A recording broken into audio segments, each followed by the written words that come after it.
And the Lord said unto Satan, the Lord rebuke thee, O Satan, even the Lord that hath chosen Jerusalem, rebuke thee. Is not this a brand plucked out of the fire? Who was the brand plucked out of the fire? Joshua was, the high priest. God says, get away from him, Satan, because I'm plucking him out of the fire. Now, a brand plucked out of the fire would be, like a coal that's been there, and if it's in there long enough, it'll disintegrate. But God took that coal out of the fire before it was totally consumed. And he's going to revitalize it. How many of you, all of us, as a matter of fact, were at one point or the other near the point of perishing? And God plucked us out of that fire. And we're saved from it. I mean, this is God saying, hey, I saved Joshua from eternal damnation, from the lake of fire, even if you would. And, he's also going to liken this to Jerusalem. Jerusalem was basically almost to the point of extinction. I mean, it had been taken over by the Babylonians, the temple wiped out, the wall wiped out, and it was, you'd think that it was dead. It was totally burnt out. But then God plucked it out of the fire and revived it. It makes you think about America. Right before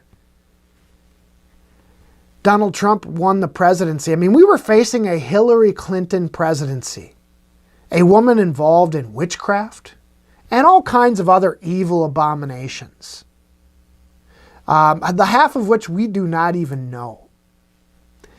And so I think America was this close to losing everything, this close to being overrun by Satan and his minions. And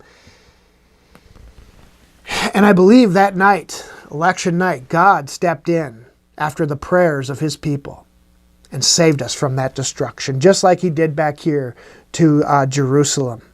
So God says, is not this a brand plucked out of the fire? Verse 3, now Joshua was clothed with filthy garments and stood before the angel. He was full of sin. We're all full of sin. And that doesn't excuse that we can just go and sin as much as we want. But the idea is we're going to see here in a minute. But Joshua, yeah, he was standing there full of sin. And since I'm likening this to America, America is still full of sin. But let's take this just to the religious leaders. I mean, we're all, full of sin. We've all fallen short.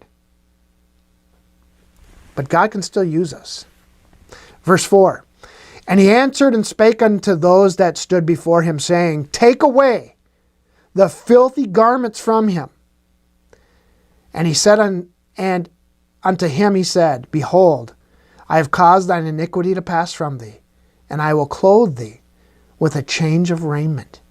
So he tells the people that were standing by, his servants, he says, take the dirty clothes off of him and put clean clothes on him, a robe of righteousness.